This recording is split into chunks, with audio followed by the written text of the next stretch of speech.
Cameron Johnson just went 11th. How do you react to that news? He went what? 11th. Cam in the Johnson draft. went 11th. Yep. It's right on the screen right there. Wow. Wow. Wow, bro. That's crazy. That's so love, bro. The Suns traded the 6th overall pick in the 2019 draft for the 11th pick in Dario Saric from the Minnesota Timberwolves. And everyone lost their damn minds when they used that pick to select Cameron Johnson. It's not that draft guys thought that Cam would be a bad player, but the perceived value of the 11th pick was always considered to be much higher than Cameron Johnson's perceived value. Cam was too old and was not going to develop much. According to many, they thought of him as more of a complete player already, but it turns out you can teach an old dog new tricks. Since the All-Star break, the Suns have played games without Chris Paul, without Devin Booker, and without Cameron Payne, and Cameron Johnson has been the standout player of that stretch. Here's a clip of us talking about Cameron Johnson in our most recent podcast episode.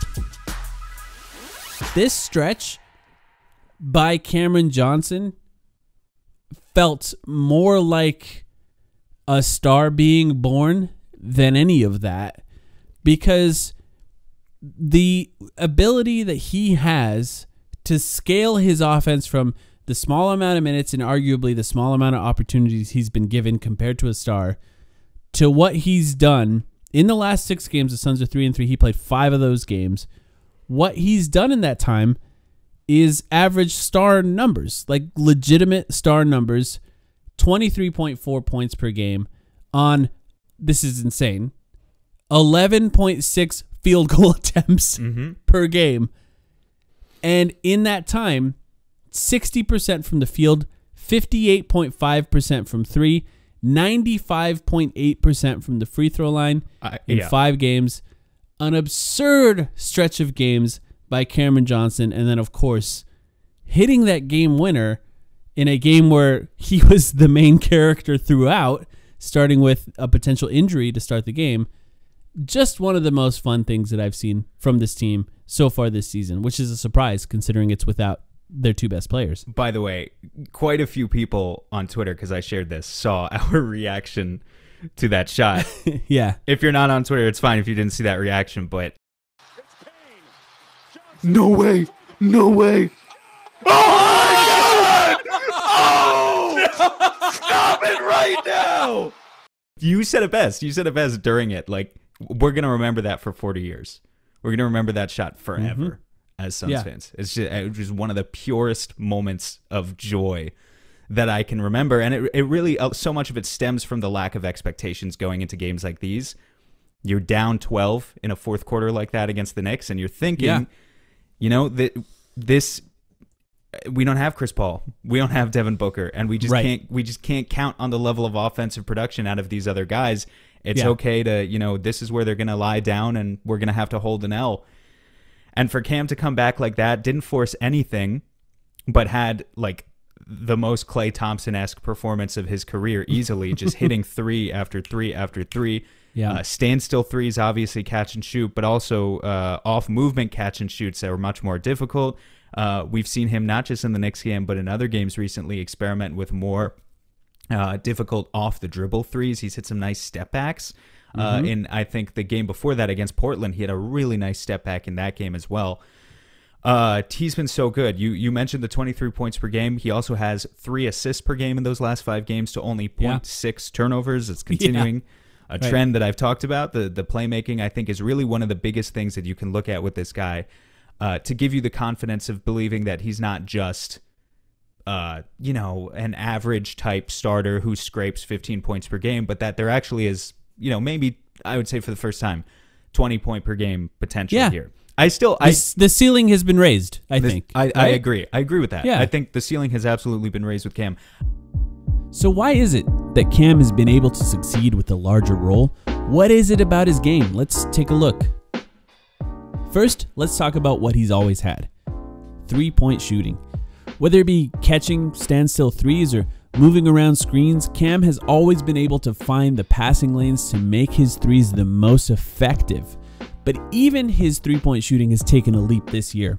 After shooting 39 and 34% in his first 2 seasons, Cam Johnson is now shooting 44.8% on his three-point attempts this season, which waffles between first and second in the NBA depending on what day you check the stats. All of the improvements he's made in his shot consistency is what gives him the confidence to shoot even more tightly contested threes like this one. In order for him to develop, he had to figure out what to do when his defender properly closed out on him, and that's the biggest difference in his game so far. Here's a great example. On this play, he slithers into the proper catch and shoot spot, but Fournier takes away his space. Cam can make tightly contested shots, but he works on his game and he has other options. The brief pump fake freezes Fournier long enough to get him out of position, but it's the behind the back crossover that gets Cam to the rim so easily. And his improvement in finishing shines here when he shoots over Mitchell Robinson, who's a much larger defender.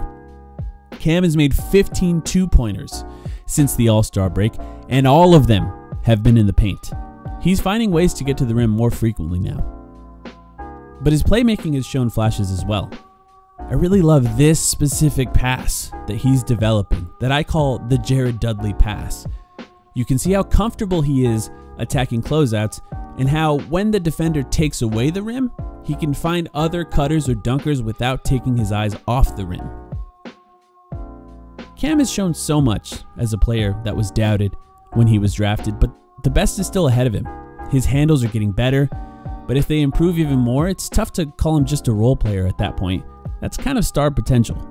The next step is finding ways to be more and more effective in creating his own shots. He's developed somewhat of an off-dribble three-pointer this season, only taken 18 so far, but he's made 38% of them after only making 20% of his off-dribble threes last season. If that continues to develop, picking your poison with him and a screener will be a dangerous game. Cam Johnson will be eligible for a contract extension this offseason, and it's safe to say he's made himself a lot of extra money, and the Suns would be stupid to let him go to restricted free agency the year after. Locking him up is one of the major priorities for the Suns this offseason. What do you think the ceiling is for Cameron Johnson? And who would you compare that ceiling to when it comes to current NBA players? Let us know in the comments below. If you like this video, make sure to like and subscribe to our channel. You can also listen to our podcast called The Timeline, a Phoenix Suns podcast now, or even sign up on our Patreon at patreon.com/thetimeline for extra content, including extra podcasts weekly and watch parties where we watch the game with you. Big thanks to our MVP patrons here, and we'll be back very soon with more podcasts and more videos.